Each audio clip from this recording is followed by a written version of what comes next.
કૃષ્ણ મિત્રો, મારું ગુજરાતી કિચનમાં આપનું સ્વાગત છે. ફ્રેન્ડ્સ, આજે આપણે ટ્રેડિશનલ વેથી સુખડી બનાવીશું અને આ સુખડી ખાવામાં તો એકદમ ટેસ્ટી બને છે અને લાંબો સમય સુધી આપ સાચવી પણ શકો છો. પરંતુ શિયાળામાં બધાને ખૂબ જ ગુણકારી એવી આપણે આજે સુખડી બનાવીશું. તો એના માટે આપણે થોડી ઘણી સામગ્રી લીધેલી છે. કેટલું માપ છે એ એક સાથે જ તમને બતાવતી જઈશ. તો ચાલો શરૂઆત કરીશું. ફ્રેન્ડ્સ, અહીંયા આપણે જે પણ વાટકીનું માપ લેતા હોય એ વાટકીનું માપ જ બધે લેવાનું છે. તો અહીંયા મેં આ વાટકીનું માપ લીધેલું છે. તો આ વાટકી ફૂલ 2 ભરી અને મેં ઘી લીધેલું છે અને સાથે જ એમાં આ 3 વાટકી ભરી અને આપણે જે કરકરો ભાખરીનો લોટ આવે છે એ લેવાનો છે.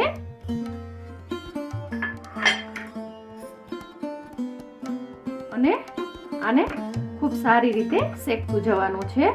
અત્યારે તમને એવું લાગશે કે ઘીનું પ્રમાણ વધારે છે, પરંતુ ચિંતા ન કરતા, હજુ એમાં બીજી સામગ્રી આવશે. એટલે પરફેક્ટ માપથી બતાવું છું કે જે બિગનર્સ હોય એ પણ બનાવી શકે અને આસાનીથી બની જાય એવી ખૂબ સરળ રેસીપી છે, છતાં ખૂબ જ ગુણકારી છે. તો આને આપણે મીડિયમ તાપે ખૂબ સારી રીતે શેકવાનું છે. અને સાથે જ અહીંયા આપને બતાવી દઉં, 20 નંગ કાજુ લીધેલા છે, 30 નંગ બદામ લીધેલી છે. એને આપણે હાફ ક્રશ કરી લઈશું. અને આ બાવળનો ગુંદર લીધેલો છે, જે મેં 4 ટેબલ સ્પૂન જેટલો લીધેલો છે. તમને ગમે એ પ્રમાણે તમારે લેવાનો છે. અને બીજી સામગ્રી પણ આગળ બતાવતી જઈશ કે જેથી કરીને ખૂબ જ ગુણકારી સુખડી તૈયાર થશે. તો આને આપણે મીડિયમ તાપે શેકતા જઈશું. જુઓ ફ્રેન્ડ્સ, ખૂબ સરસ રીતે આપણો આ લોટ છે એ શેકાઈ રહ્યો છે અને આપણે મીડિયમ તાપે જ શેકવાનો છે. એ વાતનું ખાસ ધ્યાન રાખીશું. ઉતાવળ કરવાની નથી, તો જ આપણી સુખડી છે એ ખૂબ સરસ રીતે તૈયાર થશે.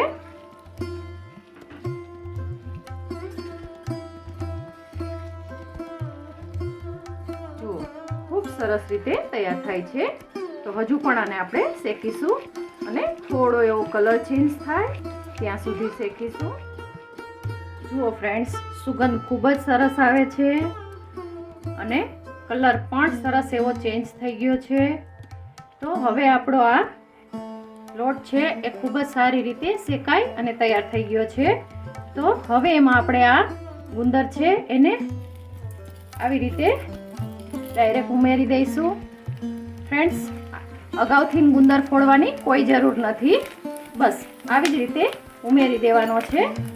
એની જાતે જ ખૂબ સારી રીતે બધો જ ગુંદર છે એ ફૂટી જાય છે. સાથે જ અહીંયા આપણે આ મેં 1/4 ટીસ્પૂન આખા ધાણા લીધેલા છે અને 1/4 ટીસ્પૂન જેટલી વરિયાળી લીધેલી છે. અને જો કોઈ નવી મધર હોય તો એ અહીંયા સુવાદાણાનો ઉપયોગ 1 ચમચી જેટલો કરી શકે છે. સાથે જ અહીંયા આપણે આ કોપરાનું છીણ છે એ પણ એડ કરી દઈશું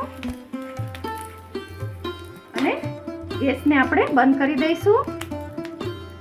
અહીંયા આ કાજુ અને બદામ છે એને એડ કરી દઈશું અને થોડા હું ગાર્નિશ માટે બચાવીને રાખું છું. બસ ગેસને હવે આપણે બંધ કરી દેવાનો છે અને આમ જ આપણે 2 મિનિટ માટે હલાવતું રહેવાનું છે.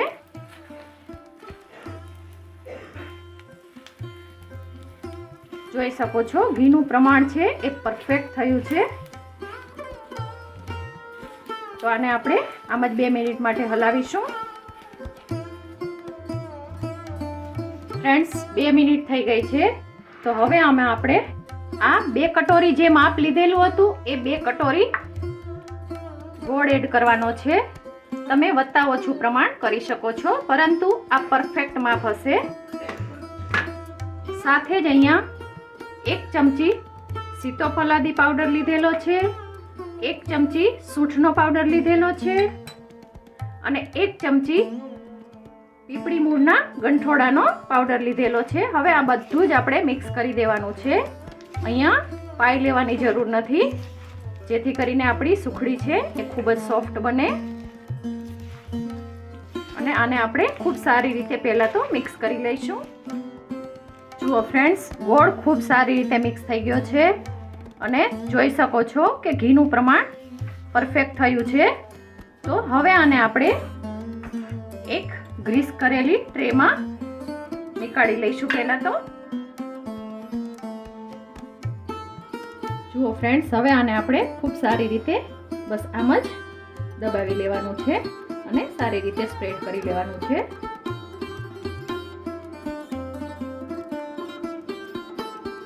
જુઓ ફ્રેન્ડ્સ, સરસ રીતે આપણે આ ટ્રેમાં પાથરી લીધું છે. તો હવે એની ઉપર આપણે આ બચાવેલા થોડા કાજુ અને બદામને એડ કરી દઈશું. તમને ગમે તો તમે અહીંયા મગજ તરીને શેકીને પણ એના બીનો ઉપયોગ કરી શકો છો. આ થોડું એવું કોપરાનું છીણ છે, એને પણ આપણે એડ કરી દઈશું અને આને સારી રીતે દબાવી દઈશું. ઠંડુ થાય પછી આને આપણે પીસ કરીશું.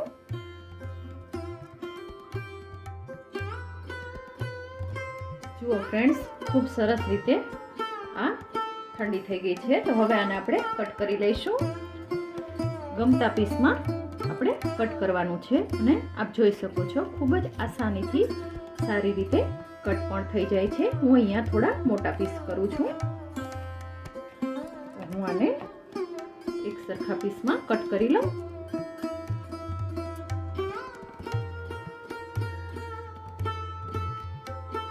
ફ્રેન્ડ્સ, આ સુખડી માત્ર નવી મધર માટે જ નહીં, પરંતુ નાની ઉંમરના બાળકોથી માંડી અને દરેક વ્યક્તિને સૂટ થાય એવી છે.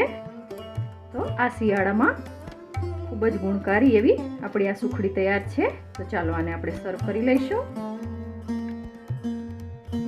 જુઓ ફ્રેન્ડ્સ, તો આપણી આ સરસ એવી પારંપરિક સુખડી તૈયાર થઈ ગઈ છે અને તમને એનું રિઝલ્ટ પણ બતાવું. આપ જોઈ શકો છો ખૂબ જ સરસ એવી આપણી આ સુખડી તૈયાર થઈ છે અને સાથે જ એકદમ સોફ્ટ એવી આ સુખડી તૈયાર થઈ છે. જુઓ, મોંમાં મૂકતા જ ઓગળી જાય એટલી સરસ એવી તૈયાર થઈ છે. તો ફ્રેન્ડ્સ, તમને મારી આ રેસીપી પસંદ પડી હોય તો મારી ચેનલને લાઈક, શેર અને સબસ્ક્રાઈબ ચોક્કસથી કરજો.